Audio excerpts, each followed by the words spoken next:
In this video, I want to talk about ewe people. It is not a secret that the boundary lines of African countries as we see them today are artificial. They were drawn at the Berlin Conference by the Europeans without any African leader present. Ewe people are one of the groups of people separated to different countries because of colonization.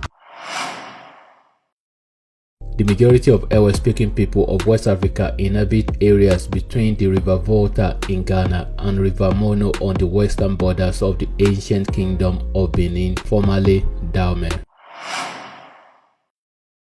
The largest population of Ewe people is in Ghana and the second largest population in Togo. Ewe people are not only in Ghana and Togo, but assuming we put our focus on Ghana and Togo, the population of Ewe nation is approximately 9.1 million people. With this population, Ewe nation will occupy position 97 out of 193 countries in the world on the World Countries by Population list. That means the population of Ewe nation is bigger than the likes of Sierra Leone, Austria, Switzerland, Denmark, Norway, and even Togo.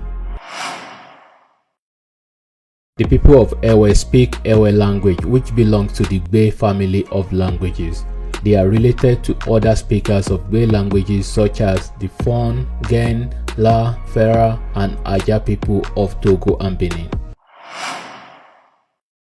Ewe traditional religion belief is around a creator or a deity. Prominent one is Mawu as well as 600 other deities. The Ewe is more traditionally inclined in terms of religion and belief. Many village celebrations and ceremonies take place in honor of one or more deities. Christianity arrived in Ewe nation through colonial merchants and missionaries. Majority of Ewe people practice Christianity in this modern day.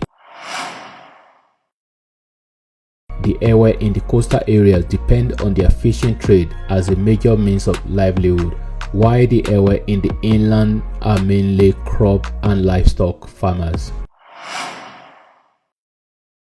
The Ewe people are a patrilineal people. They believe that the throne should be reserved to an heir according to succession. Hence, the founder of a community becomes the chief and is usually succeeded by his paternal relatives. In modern days, some chiefs are elected by consensus and get advice from elders. There are a number of guidelines regarding the behavior of chiefs. They are expected to keep their heads covered in public and are not to be seen drinking. Ewe people see the chiefs as the communicator between the everyday world and the world of the ancestors.